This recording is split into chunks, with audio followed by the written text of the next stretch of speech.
Assalamualaikum warahmatullahi wabarakatuh.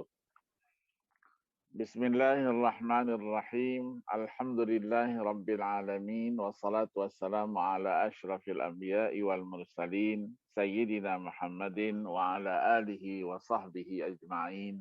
Amma ba'du. Bapak-bapak dan ibu-ibu sekalian, wabil khusus pimpinan Institut Ilmu Al-Quran Jakarta, para dosen, mahasiswa, alumni yang pagi ini ikut bersama dalam acara khusus yang dilakukan berkaitan dengan bulan suci Ramadan, yaitu kajian sekitar Al-Quran. Maka diberi topik bagaimana cara kita untuk menangkap berbagai hikmah yang ada di dalam bulan suci Ramadan ini dengan menggunakan sarana Al-Quranul Karim. Salawat dan salam tidak lupa kita sanjungkan kepada baginda Rasulullah Sallallahu Alaihi Wasallam, seluruh keluarga, sahabat, dan pengikutnya sekalian. Ada dua topik yang besar di sini. Yang pertama yaitu hikmah daripada bulan suci Ramadan. Yang kedua adalah sekitar Al-Quran. Mudah-mudahan dalam waktu 1 jam saya bisa selesaikan kedua pengantar itu untuk bisa kita diskusikan nanti lebih lanjut sehingga kita dapat memahami dengan baik dan menjadikan ini sebagai pelajaran buat kita semua. Amin ya rabbal alamin. Berbicara bulan suci Ramadan, kalau kita menjadikan Rasulullah Sallallahu Alaihi Wasallam sebagai tauladan buat kita, beliau memberikan tauladannya mempersiapkan menghadapi bulan suci Ramadan itu paling tidak dari riwayat-riwayat yang kita terima itu 2 bulan. Begitu masuk bulan Rajab, beliau tingkatkan ibadahnya. Bukan berarti sebelum memasuki bulan suci, bulan Rajab itu, beliau tidak beribadah. Jadi harus diluruskan dulu. Begitu masuk bulan Rajab, beliau terus berdoa. Mengingat bulan Rajab dengan segala kelebihan dan keutamaannya, Allahumma barik lana fi Rajab wa ballighna Sya'ban. Berikan keberkahan kami pada bulan Rajab dan sampaikan kami untuk bisa bertemu dengan bulan Sya'ban. Begitu sudah memasuki Sya'ban, ditambah lagi wa ballighna Ramadan. Dan sampaikan juga kami untuk bisa bertemu bulan suci Ramadan. Ini adalah isyarat bahwa memang bulan itu ada 12 dalam setahun. Tapi diberikan isyarat bahwa 3 bulan ini mempunyai posisi penting di dalam pelaksanaan ibadah. Bukan berarti bulan-bulan yang lain tidak penting. Ya, ada bulan Zulhijjah, di mana diwajibkan ibadah haji, dan lain-lainnya. Nah, dari sinilah kita dalam menghadapi bulan suci Ramadan itu harus penuh dengan persiapan. Artinya didahului dengan latihan-latihan sehingga begitu memasuki bulan suci Ramadan kita bisa full menjadikan bulan itu memang bulan harapan. Sebagaimana yang akan kita bahas nanti secara rinci, apa hikmah diwajibkannya ibadah puasa itu buat kita. Kita tidak usah banyak-banyak lah, paling tidak ada 15 yang akan kita jelaskan hikmah daripada diwajibkannya puasa di bulan suci Ramadan. Yang pertama, kita harus mensyukuri nikmat Allah yang disebut dengan istilah umur. Sekarang kita bisa sampai di bulan suci Ramadan. Apalagi berada masih di tengah pandemi ya COVID-19 ini. Kalau kita melihat siaran langsung dari kota Makkah, kota Madinah, dua kota suci itu, yang biasanya pada bulan suci Ramadan itu dipenuhi oleh manusia, dan bahkan kalau kita berada di sana sampai di jalan-jalan, tidak bisa kita masuk ke dalam masjid. Tapi pada tahun yang lalu dan juga tahun ini, kalau kita lihat dari parabola itu, Masya Allah, hanya berapa gelintir manusia saja yang bisa tawaf di sekitar Ka'bah. Ya, hanya mungkin ratusan saja, tidak sampai dengan ribuan. Sementara kalau di bulan haji, di bulan Ramadan yang tidak ada pandemi COVID-19 ini, ya kita bisa melihat sampai dengan ke lantai atas itu semuanya penuh. Nah, inilah membuat kita ya sedikit mungkin sejenak kita merenung betapa besarnya ujian Allah Subhanahu wa taala kepada kita. Apalagi saya yang sudah pernah hidup di sana selama 12 tahun. Saya menikmati betul bulan Ramadan ketika tidak libur ke tanah air, menikmati alangkah indahnya, dan memang betul-betul kita rasakan puasa ya dengan segala tantangannya. Kita pernah bertemu puasa di musim dingin, bagaimana puasa di musim dingin yang malamnya panjang. Azan subuh saja itu jam 6 baru azan. Dan bagaimana pula tantangan pelaksanaan puasa pada musim panas. Musim panas itu justru malamnya pendek, tapi panasnya Masya Allah. Kita di sini 37 derajat saja sudah rasakan panasnya luar biasa.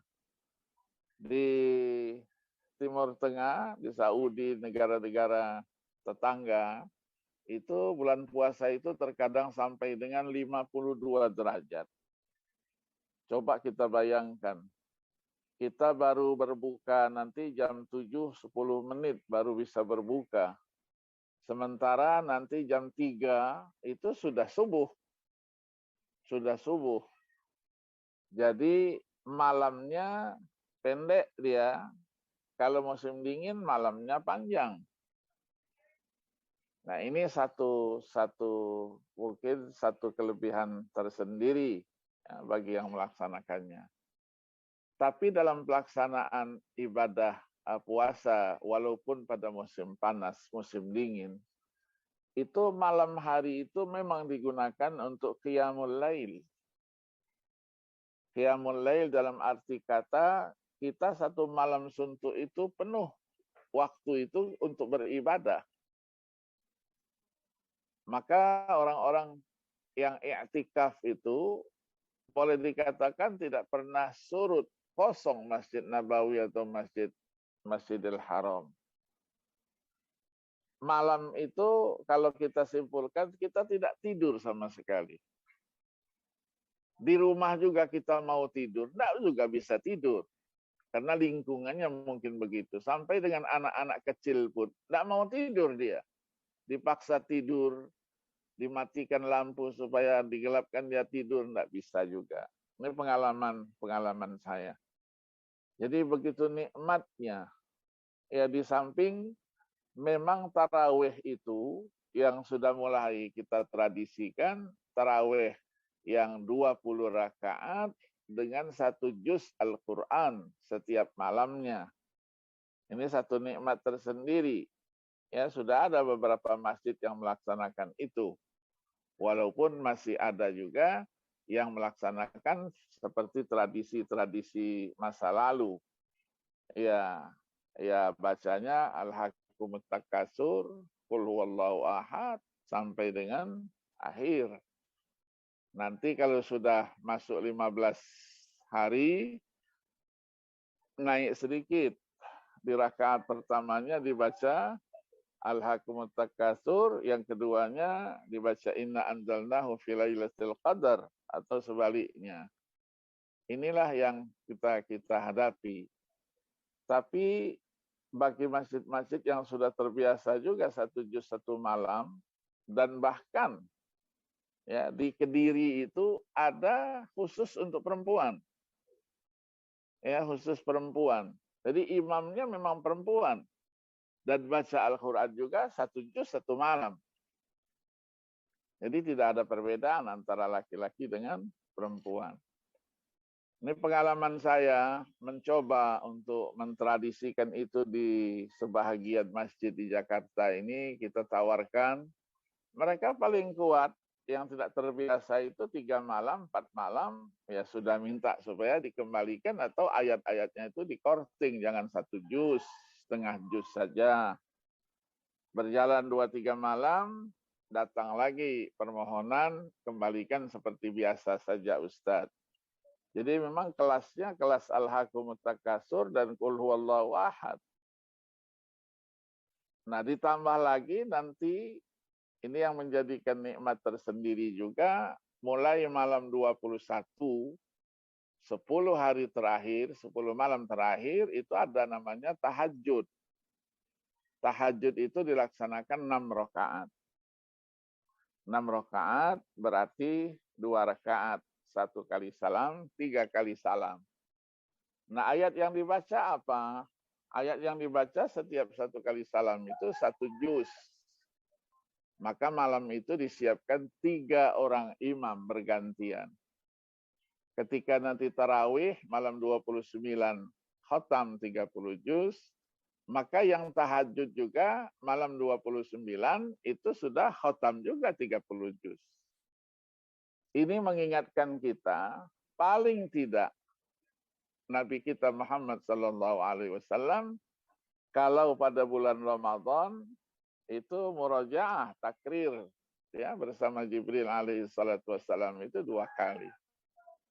Dan juga isyarat juga bahwa bagi kita kaum muslimin, ya khususnya ya anak-anak IIQ itu tidak boleh kurang. Dalam bulan Ramadan itu khotamnya juga 2 kali. Syukur-syukur bisa lebih daripada itu.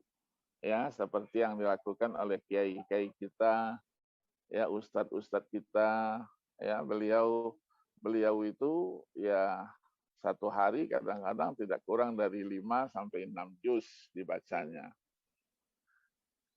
Nah, mengantarkan itu, ya kita pertama kali ya bersyukur kepada Allah, umur kita masih dipanjangkan Allah. Yang kedua, kita tetap dalam keadaan sehat walafiat, ya walaupun pandemi COVID-19 ini sudah atau menimpa kepada beberapa teman kita, ada yang kembali sehat, ya, ada yang memang ujian Allah harus dipanggil. Ini semuanya menjadikan kita harus bersyukur ya kepada Allah Subhanahu wa taala. Berbicara Ramadan, apa yang ada di bulan Ramadan, banyak sekali riwayat-riwayat di dalam hadis Nabi itu. Diceritakan misalnya hadis riwayat Imam Tirmidzi, Ibnu Majah, dan lain-lainnya yang menjelaskan sejumlah keutamaan daripada bulan Ramadan. Sering kita dengarkan bahwa bulan suci Ramadan ini apa? Futihat abwabul jannah wa ghulliqat abwabun nar wa suffidat asyayatin. Jadi dibuka pintu surga, ditutup pintu neraka, dan setan-setan itu diikat dia. Diikat dengan rantai, sehingga mereka tidak bisa lagi mencapai keburukan yang mereka capai di luar bulan Ramadan. Akan tetapi ini tidak bisa menjadi penghalang terjatuhnya manusia pada kemaksiatan. Sebab dalam jiwa kita ini sendiri ada yang disebut dengan nafsu. Nafsu ini yang mengendalikannya itu adalah syaitan juga. Sementara nafsu ini mengajak kita untuk berbuat yang tidak baik. Nah, disinilah pengendalian. Dengan puasa kita kendalikan itu semuanya. Yang kedua, dalam riwayat kita temukan bahwa tadi itu pintu neraka. 7 pintu neraka itu ditutup. Ini menjadi pertanda bahwa ditutup pula lah pintu-pintu keburukan bagi manusia selama di bulan suci Ramadan. Kemudian yang ketiga, kalau pintu neraka ditutup, maka pintu surga justru dibuka. Ini juga menjadi tanda bahwa terbukanya pintu-pintu kebaikan. Dan kita diberikan oleh Allah kemudahan untuk mengerjakan berbagai kebaikan di bulan suci Ramadan ini. Kemudian malaikat-malaikat yang mulia juga yang ditugaskan untuk selalu berseru. Tunadi, wahai orang-orang yang menginginkan kebaikan, ayo sini, ta'alau. Maksudnya apa? Kemarilah, itu maksudnya yang menginginkan kebaikan. Nah, begitu juga yang menginginkan keburukan, tahan. Jangan kalian lakukan itu. Ini seruan, ya, seruan malaikat, dan kita bisa menghayati itu semuanya. Kita bisa menghayati itu semuanya. Mengingat puasa yang diwajibkan oleh Allah kepada kita, itu bukan sekedar kita memelihara ibadah puasa dari hal-hal yang membatalkan puasa itu, tetapi kita dituntut juga untuk bisa memelihara puasa itu dari hal-hal yang membatalkan bukan puasanya, tetapi pahala yang membatalkan puasa itu. Nanti di penghujung nanti kita akan jelaskan. Nah, di malam hari berapa banyak Allah Subhanahu wa taala membebaskan hambanya, ya, hambanya. Nah, ini beberapa hal mungkin sebagai apa? Sebagai pengantar, ya, pengantar. Nah, kita lihat, ya, kalau kita telusuri ayat-ayat yang berbicara puasa di bulan Ramadan yang ada di dalam Al-Qur'anul Karim. Anak-anak ini pasti lebih canggih lah. Berapa kali dia disebut? Adanya di beberapa ayat dan berapa surah pula. Kalau kita buka Al-Quran, kita temukan puasa itu disebut berapa kali? Sebanyak 13 kali. Dengan berbagai kosakatanya. Kata-kata siam paling banyak. Kata kerja wa antasumu, faliyasumhu. Kemudian digunakan juga kata-kata saum. Digunakan juga so'imin, so'imat. 13 kali kita temukan. Ada di dalam 11 ayat yang tersebar ya di dalam 6 surah. Walaupun yang berbicara puasa itu hanya 4 ayat saja. 183, 184, 185, dan 187 dari surah Al-Baqarah itu. Nah, kita perhatikan dimulai dari apa? Dari mulai ya ayyuhalladzina amanu. Ini dalam kajian mata kuliah saya, Qawaidut Tafsir, ini yang disebut dengan istilah wujuhul mukhatabat. Wujuhul mukhatabat itu ada 33 jenis di dalam Al-Quran. Salah satunya, ya ayyuhalladzina amanu. Yang disebut dengan khitabu takrimin wa tashrif. Kemuliaan dari Allah. keistimewaan dari Allah Subhanahu wa taala. Maka ya ayyuhalladzina amanu itu adalah panggilan kehormatan, panggilan kedekatan antara yang akan memberikan perintahnya, menyampaikan perintahnya kepada yang akan menerima perintah itu. Ya ayyuhalladzina amanu. Yang paling rendah tentu ya ayyuhalladzina kafaru. Naik sedikit ya ayyuhan nas. Ya ayyuhalladzina amanu. Yang tertinggi ya sebagaimana kita ketahui adalah ya ayyuhar rasul. Ya ayyuhan nabi.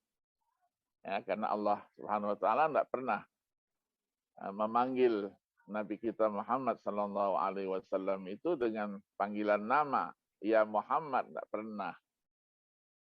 Ini Allah saja memuliakannya luar biasa. Ya, kita masih berdiskusi kita kadang-kadang. Membaca salawat itu perlu tidak ada tambahan sayyidina. Masih ribut terus.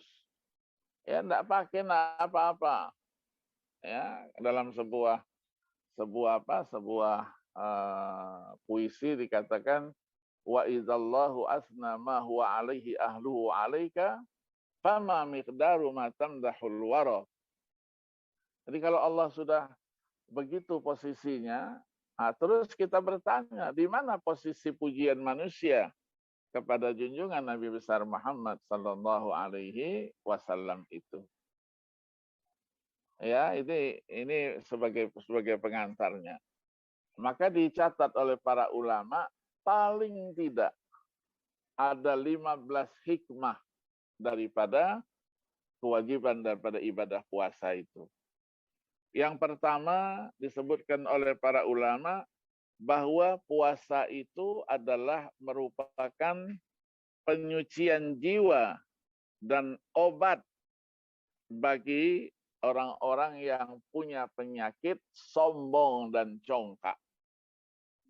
Jadi kalau orang-orang yang sombong, ya dia dengan puasa mungkin mudah-mudahan hilang sifat sombongnya. Ya, hilang sifat sombongnya. Kita puasa, kita renungkan. Yang memberi makan kita, memberi minum kita siapa? Ya Allah Subhanahu wa ta'ala.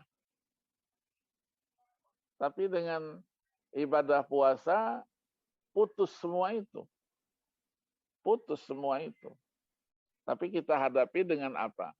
Dengan keimanan kepada Allah Subhanahu wa ta'ala, ya, menjadikan kita yakin bahwa di balik perintah puasa itu ada hikmah yang akan kembali kepada kita sendiri. Yang kedua, dikatakan puasa itu dapat mempersempit aliran darah yang dalam aliran darah itulah ya syaitan sering mengalir jadi dalam tubuh manusia. Jadi dengan puasa sempit ya, tidak bisa dia bermain di situ. Tadi setan diikat. Betul itu, setan yang kecil-kecil itu yang diikat. Tapi setan besar-besar berjalan terus kemana-mana. Diuji kita. Ya, diuji. Sampai malam hari pun. Ya, kalau kita menyaksikan acara televisi itu, Masya Allah. Ya, yang disebut dengan membuka aurat, ya, pamer aurat. Ya, atau istilahnya merdel katanya, pameran udel. Ya, melihatnya serba salah. Mau alhamdulillah dia bukan nikmat. Astagfirullah kadang-kadang lupa. Ya, ini kenyataan yang kita temukan. Kemudian sesuai dengan apa? Dengan janji atau sumpahnya syaitan itu. La'ughwiyannahum ajma'in. Ya, akan diusahakan berbagai cara menggoda manusia itu. Kecuali ya, illa ibadallahil mukhlasin. Orang-orang yang ikhlas, ya, hamba-hamba Allah yang ikhlas. Yang ketiga, puasa itu dapat mengosongkan hati dari kesibukan-kesibukan duniawiyah dan membantunya untuk selalu zikir dan tafakkur. Tadi disampaikan kondisi pandemi. Kita merenung. Kita sekarang berpuasa, tidak makan, tidak minum. Hanya dalam waktu tertentu. Bagaimana dengan saudara-saudara kita? Ya, apalagi saudara-saudara kita yang sedang mendapatkan musibah. Ada yang kena gempa, ada yang kena banjir bandang. Ya, sekarang Jakarta kebakaran, si jago merah di mana-mana, Jakarta Barat, Jakarta Utara dan seterusnya. Ini semuanya mendudukkan kita itu supaya kita punya apa? Punya rasa iba ya kepada saudara-saudara kita itu. Kemudian puasa juga itu dengan ibadah puasa seseorang bisa mendekatkan dirinya kepada Allah Subhanahu wa taala. Perutnya kosong dia zikir. Perutnya kosong dia buka Al-Qur'an. Dia baca Al-Qur'an itu. Ya, kita tidak merasakan sama sekali rasa lapar itu sama sekali tidak kita rasakan. Kemudian puasa juga ini yang disebut dengan maidan latihan ya. Medan latihan ini adalah untuk apa? Paling tidak itu supaya kita selalu efektif untuk ikhlas kepada Allah Subhanahu wa taala. Mengacu kepada sejarah, puasa itu diwajibkan memang bukan merupakan ibadah baru, tapi cara berpuasanya berbeda-beda. Ada yang berpuasa dia tidak makan binatang-binatang yang berdarah, namanya puasa. Ada juga yang puasa itu niatnya itu liajli langsingin tubuh, supaya tubuhnya langsing, tidak langsung. Yang ketiganya apa? Ada juga yang berpuasa itu niatnya bukan lillahi ta'ala, niatnya supaya apa? Supaya dia selalu sehat. Memang betul, sumu tasihu. Tapi bukan itu niatnya. Kalau niatnya ikhlas karena Allah, yang lain dapat semuanya. Ada lagi puasa, bahkan melebihi waktu yang diwajibkan. Itu yang disebut dengan puasa demo. Dijahit mulutnya, dia tidak ngomong, tidak makan, tidak minum, bahkan 2 hari, 3 hari untuk menyampaikan sebuah protes. Nah, apakah semuanya ini dihitung sebagai puasa? Ya tentunya tidak. Mereka tidak ikhlas. Kita puasa supaya menanamkan rasa ikhlas kita kepada Allah Subhanahu wa taala. Maka para fuqaha menyebut puasa ini disebut dengan istilah ibadah sirriyah. Ibadah yang penuh dengan rahasia. Di mana letak kerahasiaan itu? Tidak ada yang tahu dengan kualitas puasa itu kecuali kita dan Allah Subhanahu wa taala. Kita sahur bersama istri kita, anak kita. Ke kantor misalnya. Kalau sekarang pandemi mungkin dari rumah. Ke kantor, jalan ke kantor, mampir, makan nasi uduk, 2 bungkus, 3 bungkus, masuk kantor. Ada yang lihat? Nggak ada. Siang-siang istirahat. Istirahat masuk juga. Ke tempat-tempat yang kepalanya nggak kelihatan, tapi kakinya kelihatan, di bawah banyak kakinya. Mau pulang makan lagi. Sampai di rumah pura-pura dia lemes. Ditanya sama istrinya, masih puasa? Puasalah saya. Oh, dengan emosi lagi, puasalah, masa enggak puasa? Padahal sekian banyak nasi yang sudah dimakan, sekian banyak air yang sudah diminum. Enggak ada yang tahu, kecuali dia sendiri dan Allah Subhanahu wa ta'ala.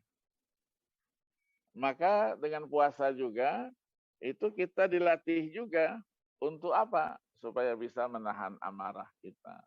Kita sopan santun, lemah lembut, ya, dan menghindarkan ya segala macam keburukan. Maka Nabi memberikan apa? Memberikan satu konsep. Kalau ada orang yang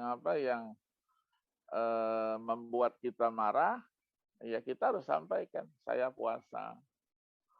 Ada yang mengajak kita berkelahi, saya puasa.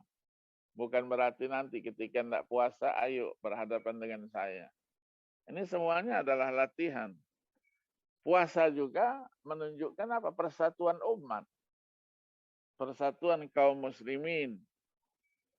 Mereka berada dalam satu komando. Nah, kita bersyukur kemarin ini kita berpuasa kompak, kita harinya sama, hari Selasa. Tidak ada yang duluan, tidak ada yang belakangan. Ya, kecuali kelompok-kelompok tertentu 2 hari duluan. Ditanya alasannya apa, itu isyarat langit lah segala macam gitu. Ya, tapi kita kaum muslimin yang punya pedoman. Ya, terlepas daripada cara untuk mendapatkan itu beda, ada yang hisab, ada yang ru'yah. Ya, dengan mata telanjang dia lihat bulan itu ada atau tidak. Ya, ada ilmunya. Alhamdulillah. Mudah-mudahan nanti lebaran juga begitu. Karena tradisi kita atau sebahagian kita, kalau terjadi perbedaan, ya seperti yang pernah saya alami sebagai Menteri Agama, ada perbedaan, kita mulai puasa, perbedaan juga. Nah, di satu sisi, ini paling tidak mengganggu persatuan kita, persaudaraan kita. Tapi sebahagian, kalau ada perbedaan memulai puasa, Selasa, Senin, kebanyakan pasti milihnya Selasa, tidak Senin.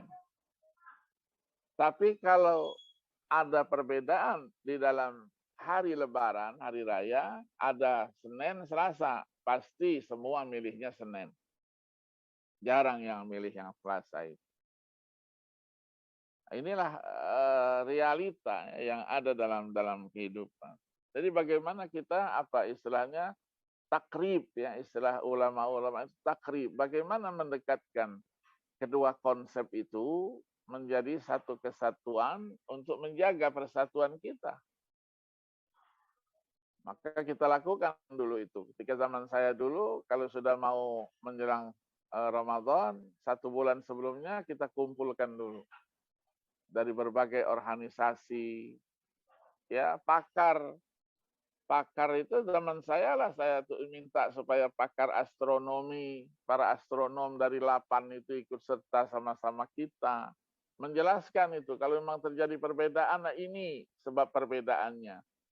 Nggak apa-apa, kita berbeda tapi tetap satu. Ya, kita sepakat ya dalam perbedaan itu. Nah, sekarang alhamdulillah kita insya Allah satu. Yang kedua, sebagaimana saya sebutkan tadi, Ramadan ini juga adalah bulan untuk kita bersyukur kepada Allah Subhanahu wa taala. Betapa berharganya nikmat Allah Subhanahu wa taala, ya, yang tidak terbilang itu kita rasakan betul. Kalau setiap hari kita minum air, kadang-kadang tidak kita nikmati bagaimana rasanya air itu, nikmatnya air. Tapi bulan Ramadan, Masya Allah, kita rasakan itu. Jadi maha benar Allah ketika berfirman, wa in ta'uddu ni'matallahi la tuhsuha. Kalau kamu ingin mencoba menghitung nikmat Allah, dipastikan kamu tidak akan bisa menghitungnya. 2 kali Allah sebutkan. 1 kali di dalam ayat 34 surah Ibrahim. 1 kali dalam ayat 18 dari surah An-Nahl. Bagi kita yang dekat dengan Al-Quran, itu coba sekali-sekali kita buka, kita baca ayatnya itu dari pendekatan rosem, ilmu rosem. Sama enggak tulisan nikmat di kedua ayat itu? Ternyata enggak sama. Ada yang maftuhah, dia taknya, ada yang marbutah. Coba dilihat. Nah, kalau dia terbuka, kata para ulama, berarti dia hubungannya dengan kata kerja fi'il. Kalau fi'il, dia yataqayyadu bi zamanin muayyan. Jadi ada nikmat yang memang ada waktu-waktu tertentu. Ada lagi nikmat dia taknya marbuta dalam surah An-Nahl itu. Menunjukkan bahwa dia isim. Kalau isim la yataqayyadu bi zamanin muayyan. Itu betapa hebatnya Al-Qur'an itu. Orang mempelajari ilmu rosem kadang-kadang apalah tulisan sajalah apa ininya. Ya, tapi itu luar biasa. Ya, begitu kita hayati ilmu itu bisa mengantarkan kita untuk menjadikan kita lebih dekat kepada Al-Qur'anul Karim. Saya teringat dengan almarhum Kiai Abu Bakar Sofwan dari Gedongan Cirebon itu. Ketika ada satu haul di mana di Bekasi, Kiai siapa itu yang punya pondok tahfiz, saya diminta untuk ceramah di situ dalam hall, beliau datang. Sudah lama kita tidak pernah berjumpa. Kelihatannya beliau sudah mulai masuki usia-usia senja lah gitu. Saya sudah begini Ustadz katanya. Saya sudah pakai tongkat, saya lemah. Tapi masih pegang buku. Saya tanya, terus Ustadz masih baca-baca juga? Oh, iyalah kalau baca ini saya terus baca-baca. Dibawanya dalil Hayaron itu. Terus begitu saya selesai ceramah, dia bertanya. Ustadz katanya, saya ini sudah lama melihat itu. Ada perbedaan yang tadi nikmat itu. Apa kira-kira rahasianya? Dari aspek rosem ini bagaimana? Saya enggak ketemu-ketemu. Nah, sementara mau dijelaskan telinganya enggak bagus pendengarannya. Saya bilang, Ustadz punya HP enggak? Oh punya, istri saya punya HP. Nah, saya minta HP-nya, nanti saya jelaskan itu. Alhamdulillah saya bisa mengirim itu kepada beliau. Ternyata beberapa hari setelah itu beliau dipanggil Allah Subhanahu wa taala. Ya, pada bulan Mei 4 tahun yang lalu. Ini salah satu kehebatan daripada ilmu rasam. Kemudian yang ke-10, Ramadan ini apa? Bulan kesabaran. Ya, kita dididik untuk selalu bersabar. Bersabar dalam arti kata yang luas. Sabar menahan nafsu, sabar dari maksiat, sabar semuanya. Ya, sabar semuanya. Bukan sabar hanya di mulut saja, tapi dalam prakteknya tidak sabar dia. Kemudian yang ke-11 apa? Ya, yang namanya bulan Ramadan ini adalah bulan namanya pertolongan. Ya, bulan yang disebut dengan jihad. Sebagaimana kita ketahui Nabi juga menyebutnya dengan jihad. Ya, raja'na min jihadil asghar ila jihadil akbar. Qalu wa mal jihadul akbar? Itulah kata Nabi, jihadun nafs. Kemudian Ramadan juga ini adalah bulan apa? Bulan kedermawanan. Rasulullah Sallallahu Alaihi Wasallam di bulan Ramadan ini dijelaskan ajwadu minar rihil mursalah. Dia dermawan, beliau itu dermawan lebih daripada angin yang bertiup. Rasul. Ya, padahal Rasul bukan yang kaya. Rasul setiap hari juga makan habis, tidak ada sisa. Sementara kita, Masya Allah, habis buka masih banyak sisanya. Ya, kalau kita buka buku-buku yang bercerita tentang al-ithar, wa yu'thiruna ala anfusihim walau kana bihim khasasah. Berapa kali Rasul didatangi oleh tamu. Tamu setelah dilaksanakannya salat Isya. Ya, tamu harus dihormati. Nah, Rasul masuk ke dalam. Bertanya kepada Sayyidah Aisyah, apakah masih tersisa makanan kita malam ini? Kata Sayyidah Aisyah, sudah habis, tidak ada lagi yang mau dikasihkan sama siapa. Ya, kita Masya Allah, ya turah-turah kita kasihkan kemana-mana. Maka tidak jarang beliau terus keluar, menawarkan kepada sahabat-sahabat yang masih ada itu, siapa di antara kalian yang akan menjadikan tamu saya ini sebagai tamu kalian. Nunjuklah siapa yang menunjuk. Abu Talhah pernah nunjuk, saya ya Rasulullah. Padahal di rumah juga tidak punya apa-apa. Ya, tidak punya apa-apa. Kemudian yang ke-13, nah ini yang menjadi topik kita mungkin, Ramadan ini adalah bulan Al-Quran. Syahrul Ramadan alladzi unzila fihi al-Quran hudal linnasi wa bayyinatin minal huda wal furqan dan seterusnya. Bulan Al-Quran, bulan diturunkannya Al-Quran. Bulan dilipat gandakannya amal. Ya, enggak usah amal yang lain lah.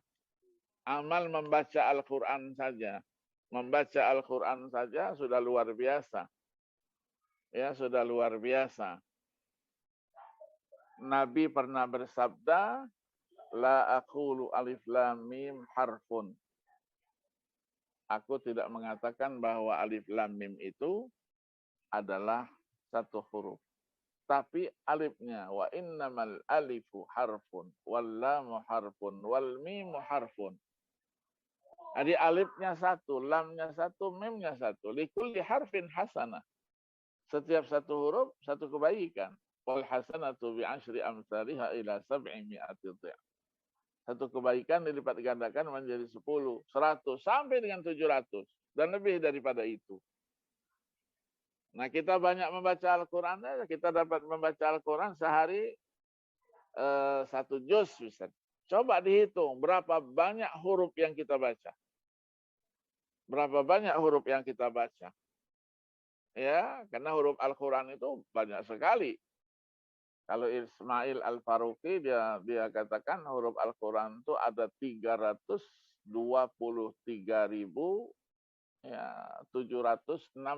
huruf. Kalau Syekh Nawawi Al-Bantani ya, yang meninggal 1879 Masehi atau 1113 Hijriah, ya, itu beliau katakan ada berapa dia? Disebutkan di situ. Ya, ada 315.000 kata beliau, 315.918 huruf. Nah, kita bisa baca. Jadi kalau kita baca satu ayat saja, coba kita hitung. Bismillahirrahmanirrahim saja kita baca berapa kali. Itu sudah 19 huruf. Berarti kita dapatkan ya 19 kebajikan. Dilipat gandakan menjadi 10, menjadi 190. Sampai dengan berapa? 1900 kali lagi 700 berapa? Luar biasa. Tapi yang harus kita ingat, ketika kita pegang Al-Quran subuh-subuh, kita sudah dibisikin oleh syaitan hawa nafsu kita itu. Nanti sajalah. Orang matahari juga belum terbit. Masih gelap. Ya, nanti saja baca Quran itu. Dia tidur dulu sajalah. Nanti bangun tidur baru baca Quran. Kalah kita tidur. Bangun tidur sudah pegang lagi. Dan memang tidak ada kerjaan lain. Masih ada kerjaan lain. Menyiapkan makalah, anak-anak, menyelesaikan tesis, disertasi.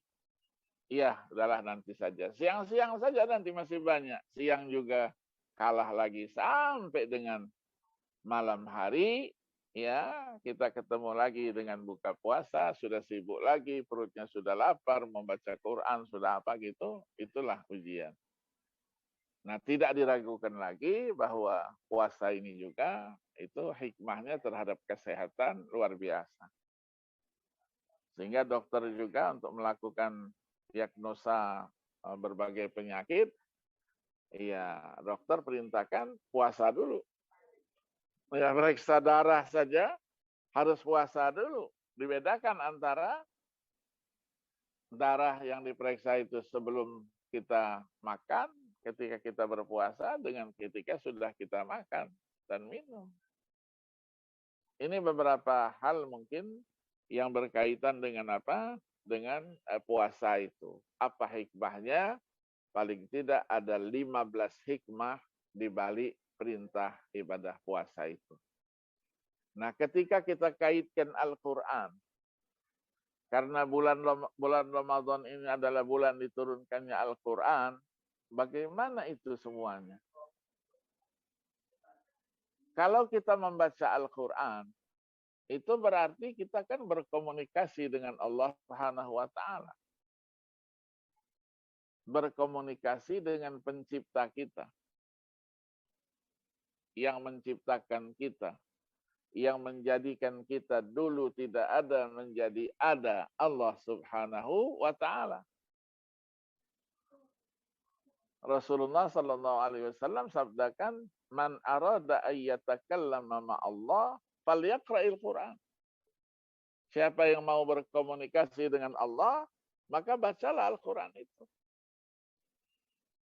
Ya, bagi Iki mungkin tidak sekedar baca. Ya, baca dalam tanda petik. Kita baca dengan menghayati maknanya. Kita baca ya dengan istilahnya tadabbur. Ya, tadabbur. Sekarang tadabbur ini sudah menjadi ilmu yang mandiri dia. Ya, sudah menjadi ilmu yang mandiri, ilmu tadabburil Quran. Banyak sekali tulisan-tulisan sudah dituliskan oleh para ulama dan sudah dirumuskan beberapa tahun yang lalu itu. Ketika musabaqah di mana? Saya hadir musabaqah di Bahrain. Ya, sehingga kita juga dalam musabaqah juga sudah mulai memasukkan namanya penghayatan. Ya, penghayatan ini tadabbur itu. Ya, apa cirinya? Ya, itulah yang disebut dengan taswir al-ma'na al-Qur'ani. Di ketika kita membaca, kita bisa memberikan gambaran daripada makna yang kita baca itu. Kita hayati. Maka bacaan kita adalah bacaan yang ada isinya. Itulah yang disebut dengan bacaan yang dilakukan dengan khusyuk. Bukan hanya sekedar baca saja. Kalau baca saja yang kosong-kosong saja. Ya, khusyuk. Salat aja perlu ada namanya khusyuk. Baru dikatakan kita mendirikan salat. Maka dimaknai oleh para ahli tafsir. Apa yang dimaksud dengan aqimus shalah itu? Mendirikan salat. Perintah mendirikan salat itu apa? Mereka katakan ad-duha 'alal wajhil akmal.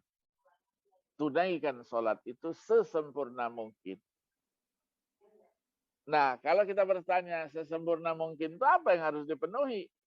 Nah, dirincilah oleh para ulama mustawfiyan asy-syurut wal arkan was sunan wal hayat wal ab'ad wal adab wal khusyu'.